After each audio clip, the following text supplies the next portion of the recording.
La gran pregunta que habría que hacerse es, ¿en realidad se requiere una reforma fiscal?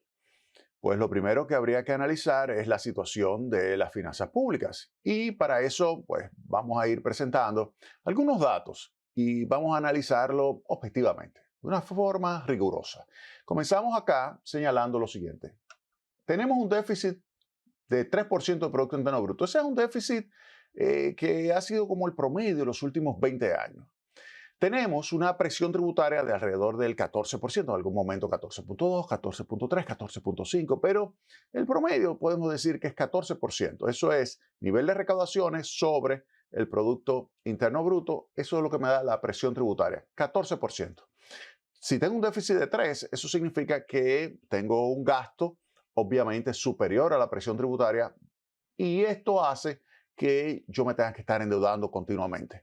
Un nivel de deuda que cuando yo lo observo ya llega a un nivel de alrededor del 60%. En consecuencia, 60% del Producto Interno Bruto ya se encuentra en un nivel que está muy por encima de lo que debería prevalecer en un país o economía como la República Dominicana, que es alrededor del 40% del PIB. Es decir, que hay 20 puntos del PIB que se requeriría disminuir en un plazo, puede ser 10 años, 15 años, dependiendo de lo que quieran las autoridades, pero hay que reducir. Hay que reducir esos 20 puntos de endeudamiento que existe y obviamente que para eso hay que mejorar el saldo de las finanzas públicas, porque con un déficit del 3% del Producto Interno Bruto, por más que crezca el PIB, no se va a poder resolver. Entonces, necesitamos pues reducir el déficit. Ahora, el déficit usted lo puede reducir de diversas formas. Usted puede fajarse a, por ejemplo, reducir el gasto o puede reducir la evasión, puede tomar algunas medidas. Entonces, lo primero es racionalizar el gasto público. ¿Qué significa eso? Reestructurar y reducir el Estado. Hemos estado viendo participantes en la vista pública esta semana que están claramente opuestos a la parte tributaria de la reforma fiscal y que se concentre el gobierno en la parte del gasto público. Vamos a hablar de eso en detalle. Pero mientras tanto decimos que una de las medidas es racionalizar el gasto público, reestructurar el Estado, cortar ministerios, reducir gastos. Entonces vamos a analizar lo que sería ese primer paso de lo que se requiere para reducir el déficit público.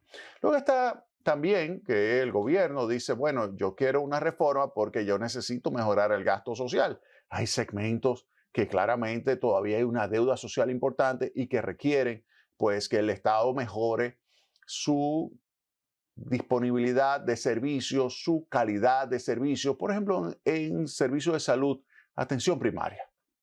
La atención primaria hay que mejorarla, pero también hay que mejorar la seguridad ciudadana, pero hay que mejorar el acceso a las viviendas, hay que mejorar también lo que es la infraestructura del país, hay que mejorar también el saldo de las finanzas del sector eléctrico y para eso hay que invertir más. Es decir, que se requieren recursos. Eso lo dice el gobierno y ahí está, hay que aumentar el gasto social. Pero también hay que incrementar la inversión pública y también el sector eléctrico. Recuerden que el déficit del sector eléctrico es 1.3% del Producto Interno Bruto. Para eso se necesita invertir entre 300 y 400 millones de dólares en ese sector, específicamente de distribución y comercialización, para que de esa manera pues, pueda cobrar mejor el Estado y al cobrar mejor el Estado, facturar y cobrar la electricidad implica esto una reducción del déficit del sector eléctrico. Un déficit que si yo tomo ese 1.3 y vamos a hacer el ejercicio, tomen 1.3 de déficit del sector eléctrico y divídelo entre 3, que es el déficit del gobierno central, y eso le da 43%. 43% ha sido el promedio de la parte correspondiente al sector eléctrico que explica el déficit público. Ese déficit del sector eléctrico explica casi la mitad en algunos años de lo que se está acumulando en forma de deuda. Y eso es algo que hay que resolver. Entonces, hay que tomar medidas para reducir el déficit público, pero también hay que capitalizar el Banco Central. ¿Qué significa capitalizar el Banco Central? Miren, el Banco Central ahora mismo tiene una deuda de 1 trillón de pesos. Eso como por la definición de Estados Unidos, que es 1 millón de millones de pesos. Esa es la deuda del Banco Central. Una deuda que si yo asumo que tiene un costo de alrededor del 10%, significa 100.000 millones de pesos al año. 100.000 millones de pesos al año. Esa deuda de 100.000 millones de pesos que se genera cada año, pues yo tengo, para evitar que siga aumentando la deuda, yo tengo que desmontarla. ¿Con qué? Con recursos que llegan ¿de quién? Del gobierno central. Es decir, que el gobierno central tiene que hacerle transferencias. ¿Eso qué implica? Que lo que vaya a hacerse con las finanzas públicas, lo que vaya a hacerse con la reforma fiscal, tiene que tomar en cuenta la necesidad de capitalizar al Banco Central.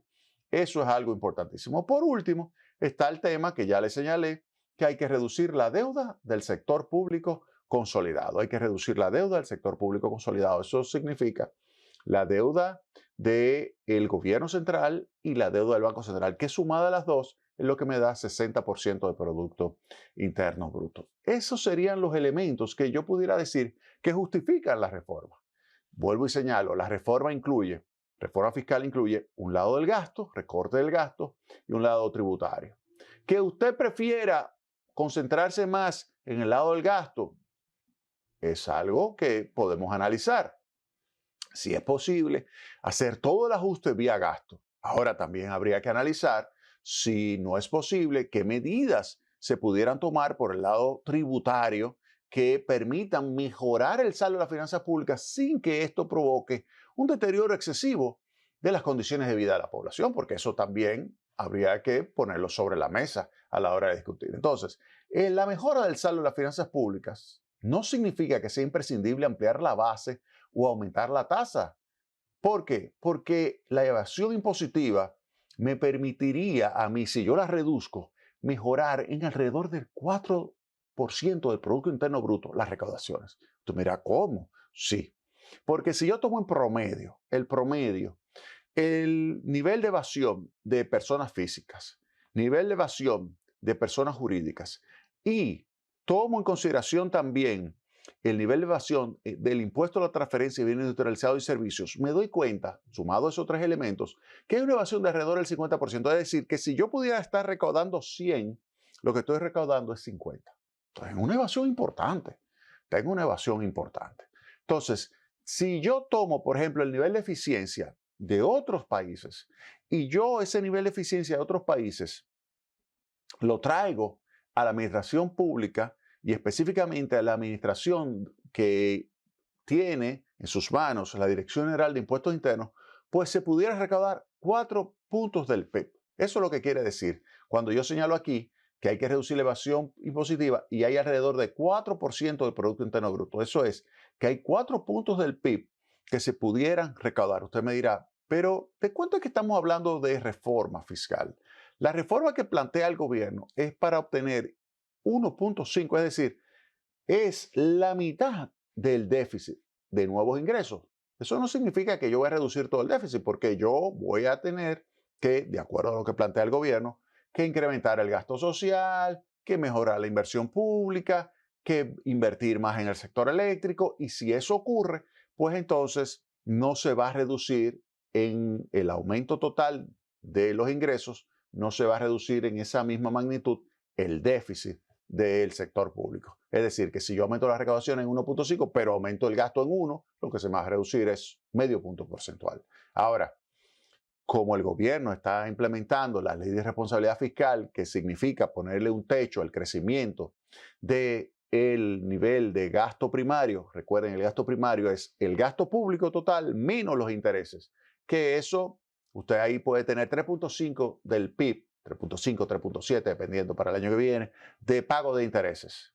Eso usted lo deja afuera porque eso usted tiene que pagarlo. Llueve, truene o vente, tiene que pagar eso. Ahora, el resto, que es el gasto primario, entonces el gobierno dice, mire, vamos a ponerle un techo a su variación, ¿Cuál sería ese techo? Vamos a tomar que sería 3% de crecimiento más la tasa de inflación. Si la inflación es 4 más 3, 7% sería el crecimiento. Ese sería el crecimiento del nivel de gasto primario, 7% todos los años.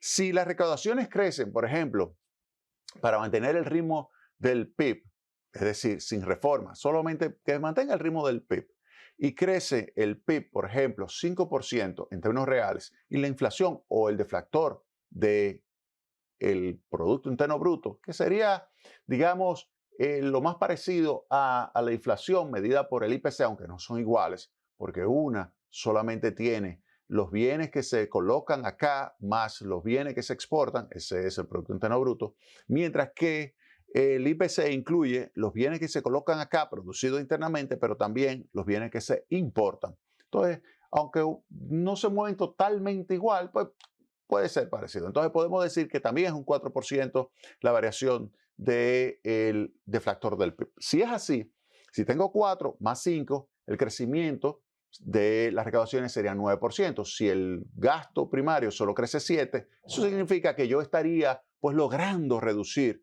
lo que es el déficit como porcentaje del Producto Interno Bruto. Esa sería la matemática que estaría detrás de la propuesta del gobierno. Es decir, que ese 1.5, la mayor parte lo voy a utilizar para aumentar el gasto social, el gasto de infraestructura, pero una partecita la voy a utilizar para apoyar a el Banco Central y también para tomar en cuenta que se requiere desmontar deuda. Esa sería la propuesta. Entonces, dicho esto, aquí comenzamos a poner sobre la mesa es si se requiere, si no se requiere, si se necesita, si se puede hacer el ajuste totalmente por el vía del gasto. Ya sabemos lo que se necesita en términos de reducir el déficit público. Ya sabemos lo que se requiere. Ahora, ¿lo hacemos por el lado tributario o lo hacemos por el lado del gasto?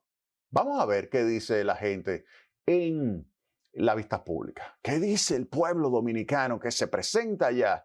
Y pues explica lo que es su percepción de la realidad, lo que se está viviendo, y le hace recomendaciones y a veces exigencias a el Congreso Nacional en materia de modificación de lo que pudiera ser la capacidad recaudatoria y de gasto público del Estado Dominicano. Vámonos a la pausa y vamos a hacer ese análisis. Vámonos a la pausa ahora, retornamos en breve con más Tecnopol.